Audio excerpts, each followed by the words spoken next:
I audible? Can you hear me? Don't just listen to me. Please do think about what I am trying to say as well. A very warm welcome to Be Aware Soul YouTube channel.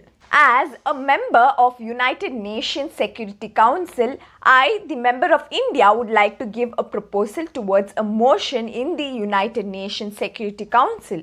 So the proposal is that India wants Jaish-e-Mohammad organization's head, that is Masood Azhar, to be a part of the UNSC sanctions. India has been facing a lot of terrorist attacks in the past 2 decades, and most of them are related to this organization.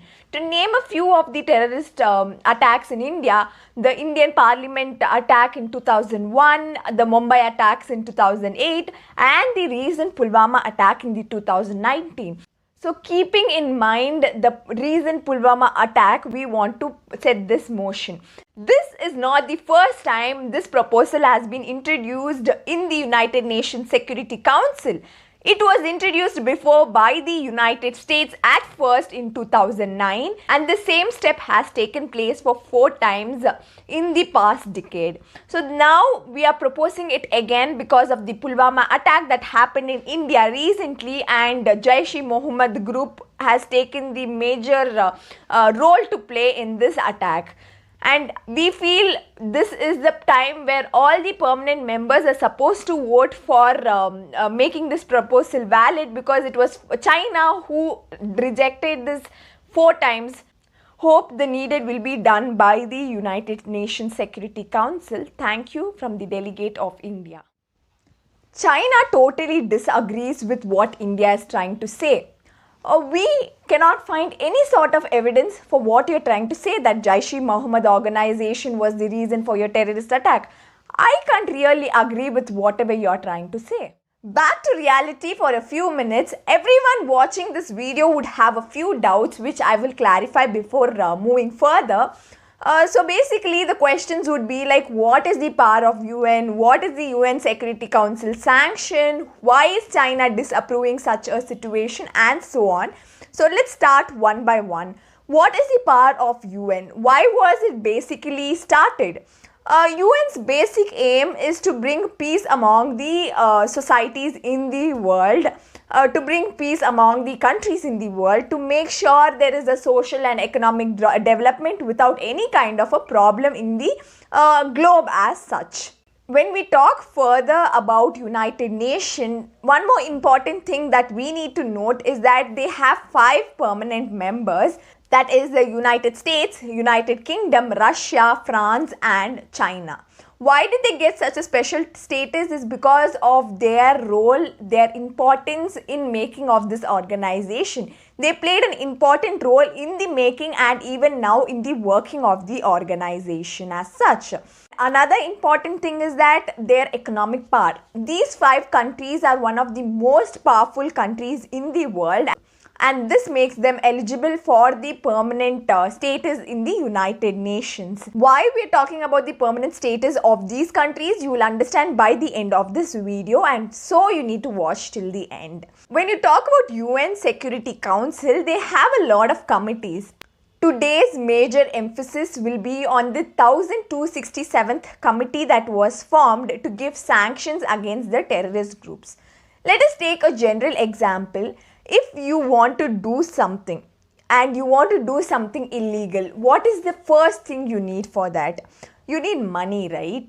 Basically what UN Security Council sanction of 1267th committee does is that they block the assets, they block money, they totally freeze the assets of this terrorist organization, and they ban travel of these people. So if they're going to ban travel of these people and reduce their assets to nothing, what happens is they can't do anything. It will at least curb their action to a certain extent. I have answered most of the questions that the viewer needs for now, so let's get back to the imagination.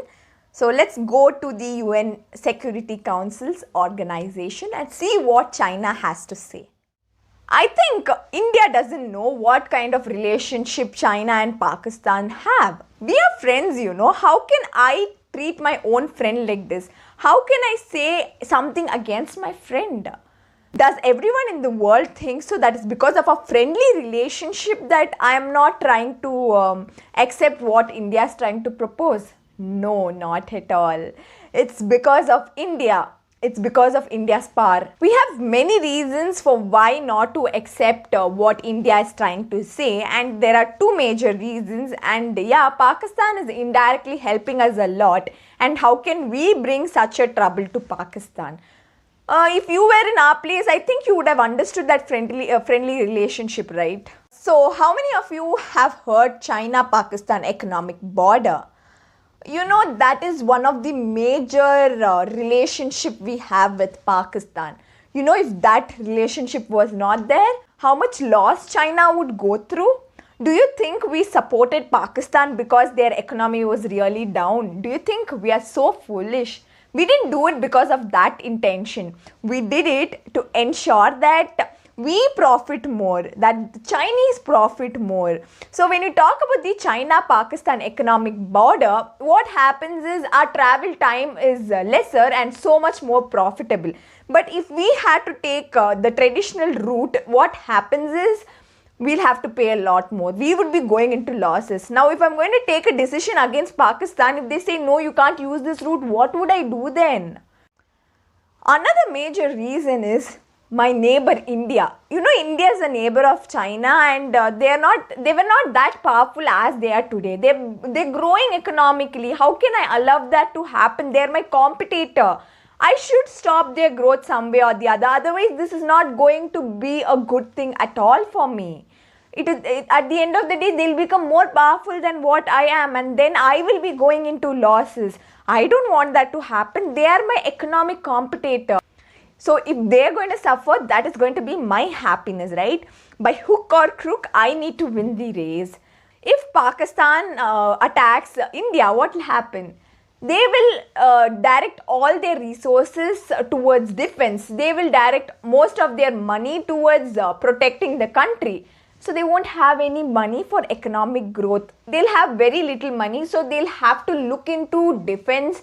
They'll have to look into their border security first. And then only they can become an economic giant and become an economic competitor. So until Pakistan is there for me, you know, I don't have to worry about India because they'll do the good for me. At least you understand, right? Unhealthy competition that happens everywhere. If anyone starts growing, you don't like it and you stop it in a wrong way as such. So actually, China is trying to do that. Anyways, unfortunately, we were not lucky enough to do it for a long while. After 4 times of rejecting the same thing, we had a lot of international pressure after the Pulwama attack, and finally we had to take our restriction. I hope you understood the story, and I hope you got a lot of information about who are the UN and why China was against the decision of making Jaish-e-Mohammad organization's head a part of the blacklist, and what are the important powers of the permanent members and so on. So I hope the video was interesting. Thank you. Have a nice day. Please do like, share, comment and subscribe. Don't forget to subscribe. Thank you.